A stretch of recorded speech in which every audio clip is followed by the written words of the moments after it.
दोस्तों सेमीफिनाले की राह बित चुकी है और यार क्या मैचेस जा रहे हैं। या तो यार मुझे पागल कर देंगे। इसके बाद तो मुझे यार क्लब फुटबॉल देखने का बिल्कुल मन नहीं कर रहा, क्योंकि जो पीक इन्होंने दिखा दी है ना, उसके नीचे मेरे को फुटबॉल देखने का मन ही नहीं कर रहा बिल्कुल। भाई जो मैचेस हुए हैं क्वार्टर फिनाले में, बिल्कुल ही बैंगर। सारे के सारे मैचेस देखो, इंटरेस्टिंग है सारे के सारे मैच। और आप जिन टीमों से ज्यादा वो रखोगे, उन्होंने भी बहुत अच्छा काम करा यार। अगर आप देखो मोरक्को देख लो, आप उसके बाद बेल्जियम देखो, बहुत ज़्यादा ऐसा नहीं है कि बिल्कुल ही बिछ गए। उन्होंने अपने चांस लिए, लड़े वो बहुत अच्छे से। और अगर कल की मैच की बात करें, सबसे पहला मैच हमारे पास आता है इंग्लैंड वर्सेस नॉर्वे। मेरी भी प्रिडिक्शन खुद की यही थी कि मुझे लग रहा था नॉर्वे बाजी मार जाएगी, बट यार ये बेलिंगम भाई बंदा कहीं से भी आ जाता है और गेम निकाल के चला जाता है। और नेक्स्ट गेम की बात करें तो मेरी प्रिडिक्शन उसमें तो बिल्कुल ही एग्जैक्ट बैठी है। मैंने 3-0 बोला था और 3-1 हुई थी। 3-0 भी बोला था, 3-1 भी बोली थी। मैंने बोला था लियोल मेसी चलेगा तभी, और मेसी चला तो भाई मजे तो आ ही गए। हाँ, मैच एक्स्ट्रा टाइम तक गया था। अर्जेंटीना की क्या है, आदत हो गई है उनके फैंस की पहले गोटे मुंह को लाने की, फिर उसके बाद उन्हें बताने की अरे नहीं अभी बाहर नहीं हो गए, अभी है मैच। तो सबसे पहले मैच की बात करें भाई, इंग्लैंड वर्सेस नॉर्वे।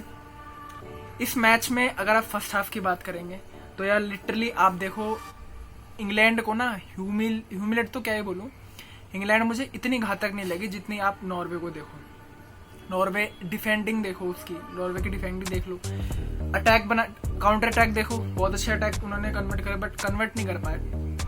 बट जो उसका आंद्रेस का गोल था, वो टॉप राइट कॉर्नर जो उन्होंने वीक फुट से मारा था भाई, पिकफोर्ड की, हाँ पिकफोर्ड से जब गोल लिए थे ना, जब पिकफोर्ड ने मूव करा तो लिटरली उसकी भी हाइट से दूर था वो गोल।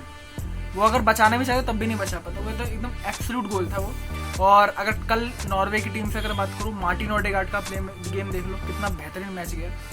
और अपने आंद्रे का देख लो कल भाई, इतना कह रहा हूँ, नॉर्वे फर्स्ट हाफ में बहुत ही ज्यादा बेहतरीन लगी। काउंटर अटैक देख लो, पोजेशन मैं मानता हूँ बॉल कंट्रोल इंग्लैंड के पास था, पर उनका डिफेंस इतना स्ट्रांग था नॉर्वे को, वो बिल्कुल भी चांस कन्वर्ट नहीं करने दे रही थी इंग्लैंड को। अगर आप गोल मारने के बाद भी देखो, चाहती तो लोग ब्लॉक में बैठ सकती थी, बट नहीं, उन्होंने अपने चांस लिए जब उन्हें मिले, बॉल ट्रांजेक्शन करी उन्होंने जब उन्हें चांस मिले। वो बहुत अच्छी लड़ाई करे यार। बट अब सबसे बड़ा कंट्रोवर्शियल चीज इस मैच की यही आती है, जब वो बॉल जाती है स्पाइडर वेब के लग के, फिर एकदम डायरेक्टली 8 सेकंड बाद गॉर्डन की पास जाती है बेलिंगम को, और बेलिंगम की क्या बेहतरीन भाई। मुझे इस वर्ल्ड कप में आप बता दो मिडफील्डर में कह रहा हूं मैं, जिसने इतना बेहतरीन गोल मारा हो। जब भी देखो, चाहे मैक्सिको वाला मैच देख लो, हैरी केन के साथ जो कंधा मिला के चल रहा है बंदा भाई, वो है जूड बेलिंगम। ये मैं आपको लिख के कह सकता हूँ। मिडफील्डर होके इतने खतरनाक फिनिशर की ये पोजिशनिंग करता है, और इसकी प्रेसिंग देख लो, ड्रिबल देखो, और भाई जो ये चांस क्रिएट करता है ना, और जैसे बरी करता है, लिटरली ये मुझे एक अटैकर से कम नहीं लगता। ठीक है, या तो स्ट्राइकर होता है या विंगर होता है लिटरली यार। अगर इंग्लैंड के आप देखो, गॉर्डन हो गए, गॉर्डन जब से आया है और बहुत अच्छा काम करा उन्होंने, और आज के मैच में बेलिंगम को पहला असिस्ट उसने दिया, और बहुत ही ज्यादा बैंगर गोल था वो। अगर आप देखोगे फर्स्ट हाफ में, फिर जाके इंग्लैंड वापस आती है गेम में नॉर्वे के गोल के बाद। फिर उसके बाद अगर आप सेकंड हाफ की बात करो, सेकंड हाफ में अगर आप देखोगे, नॉर्वे ने भी हालैंड भी यार लड़ा भाई, इतना है बंदा, बिल्कुल ही गायब नहीं हो गया गेम से। उसने भी बहुत ज्यादा मेहनत करी, बट जो क्रॉस बार पे हिट भी हुए कई उनके चांस, काउंटर अटैक जो उन्होंने बनाए थे। मैच एंड तक गया बिल्कुल 90 मिनट। और बट अगर आप लास्टली देखो ना, जो नॉर्वे की डेप्थ थी, उनके जितने भी प्लेयर थे, आपको देखोगे तो फिजिकली ड्रेन आउट हो गए थे। इसकी वजह से यार थोड़ा सा उन्हें बैकवर्डनेस आपको देखने को लगेगा ही गेम में, अगर आपने पूरा मैच देखा है तो। भाई साहब, फिर जो सेकंड जो गोल आता है बेलिंगम का, वो भी कितना बैंगर आता है। मुझे किलियन एम्बाप्पे के फाइनल वाला गोल का याद दिला दिया उन्होंने। लिटरली वो जो फ्री किक मारी थी उसने, रॉजर्स ने, और पकड़ नहीं पाता, उनका गोलकीपर की भी गलती थी। वही लेमेंस वाली गलती हो गई। इससे पिछले वाले मैच में भी अगर आप देखोगे तो मिकेल मेरिनो ने गोल मारा था, वैसे ही लिटरली बेलिंगम ने गोल मारा और 2-1 जीतती है इंग्लैंड, पहुंचती है सेमीफिनाले में। मैं इतना कह सकता हूँ, नॉर्वे ने फाइट बहुत अच्छी ली, चाहे बहुत ही अच्छा लड़े यार, चाहे आप बॉल कंट्रोल देख लो, मार्टिन ओडेगार्ड मिड ब्लॉक इतना अच्छा बना के रखा था नॉर्वे ने।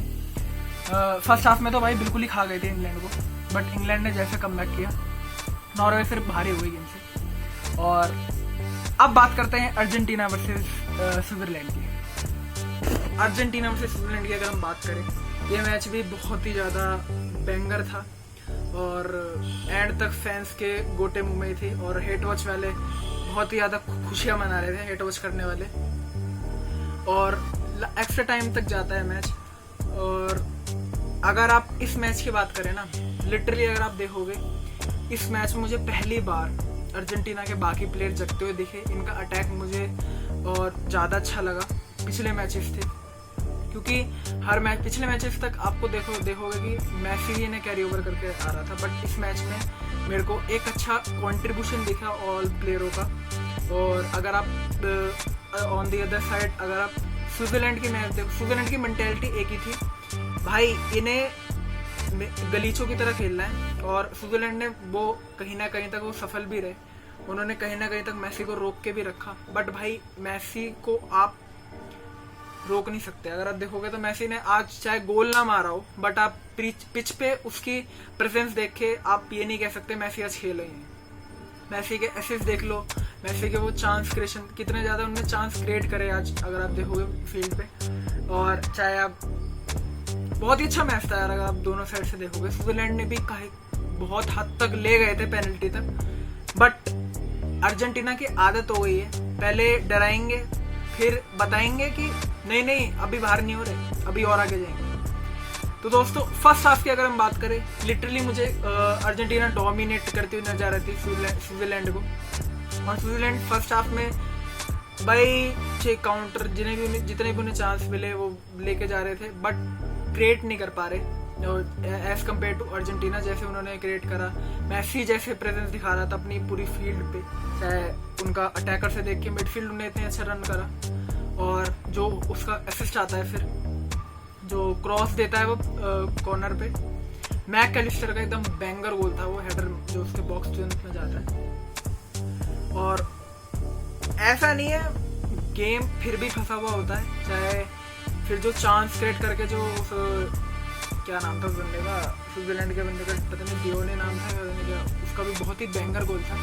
इस बार मुझे अर्जेंटीना का यार जो गोलकीपर है ना, एमी मार्टिनेज, उसने कई सेव तो ऐसे छोड़े हैं, कई शॉट तो ऐसे छोड़े हैं कि बहुत ही ज्यादा इजी थे, पकड़ने चाहिए थे एज कम्पेयर टू उसकी 2022 वाली फॉर्म से। आउट ऑफ फॉर्म ही चल रहा है, क्योंकि इतने कुछ शॉट तो यार पकड़े।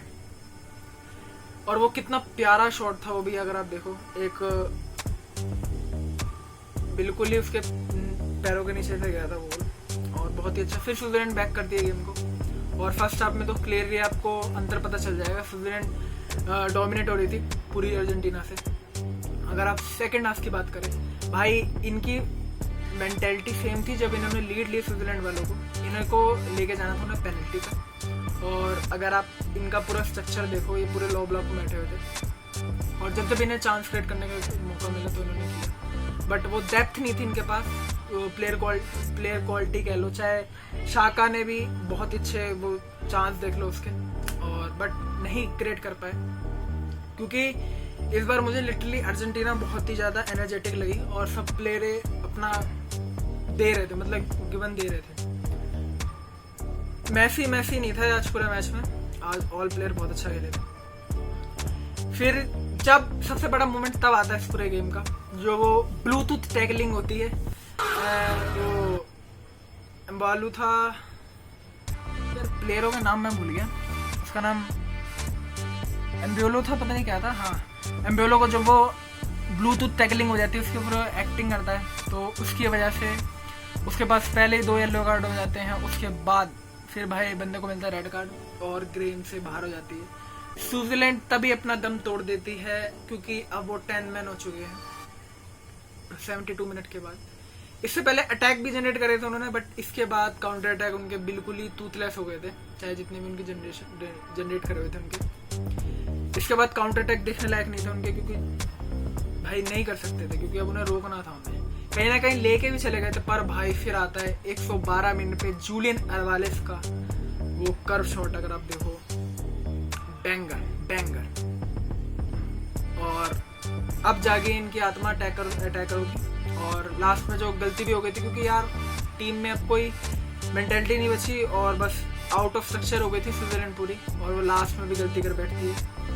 तो गोल तो किसी और का था, फिर एकदम बैक करती है बॉल और लाउतारो मार्टिनेज स्कोर करते हैं।